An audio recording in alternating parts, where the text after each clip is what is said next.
லக்ஷ்மி அக்கா மழையோட கோவப்பட்டு செடிக்கெல்லாம் தண்ணி இல்லை, மழை தண்ணி வர மாதிரி இருக்கணும்னு சொல்லிட்டு ஃபவுண்டன் மாதிரி தண்ணி அடிச்சிட்ருக்காங்க.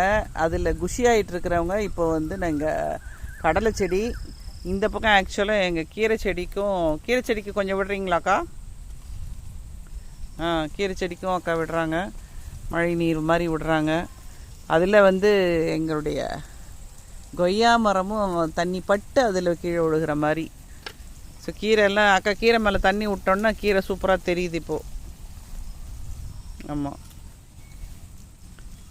இந்த பக்கம் எங்கள் காணிக்காக்கா வந்து சிகப்பு தண்டுக்கீரை போடுறேன்னு சொல்லிட்டு நிரவிக்கிட்டு இருக்கிறாங்க. சிவப்பு தண்டுக்கீரை வந்து ஒரு அட்ராக்ஷன் தான், ரொம்ப அழகாக இருக்கும் பார்க்குறதுக்கே. ஸோ சிகப்பு தண்டுக்கீரை விதைக்க போகிறோம் இப்போ. அதுக்காக மணலில் விதை வந்து இந்த மாதிரி தெரிகிற மாதிரி கலந்துக்கணும். தெரியுதுங்களா?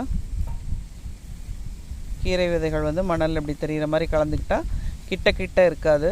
ஸோ இதை வந்து கலந்துட்டு இப்போ வந்து விதை போட போகிறாங்க.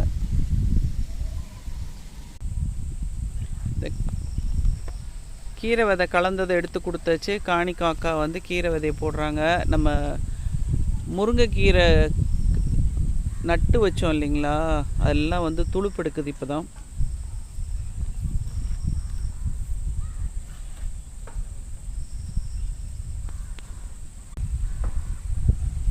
இது வந்து ஆக்சுவலாக மண் வந்து எங்கள் கோழி கூண்டுலேருந்து எடுத்திருக்கோம்.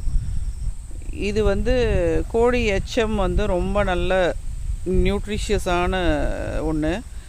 ஏன்னா கோழி எச்சம் வந்து எப்போதுமே அது வந்து யூரின் தனியாகவும் மோஷன் தனியாகவும் போகிறது கிடையாது, ரெண்டும் ஒன்றா சேர்ந்து போகும்.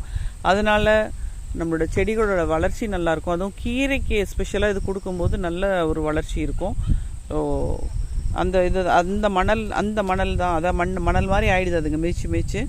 அதில் தான் நாங்கள் கீரை விதையை கலந்து போட்டிருக்கோம். வந்த உடனே இது எப்படி இருக்குன்னு உங்களுக்கு நாங்கள் ஒரு வீடியோ போடுறோம்.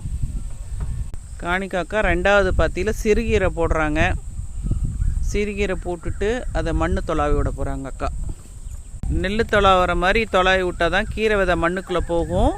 அப்போ தான் உங்களால் அது எறும்புக்கிட்ட இருந்து வந்து காப்பாற்ற முடியுங்கிறதுனால காணிக்காக்கா வந்து நெல் தொலாவுற மாதிரி கீரை பாத்தியை தொலாவிக்கிட்டு இருக்காங்க. அடுத்து தண்ணி பிடிக்கிறது தான் வேலை. அதுக்கு நான் இந்த இடத்த விட்டு நாங்கள் தான் டியூப் இங்கே வரும்.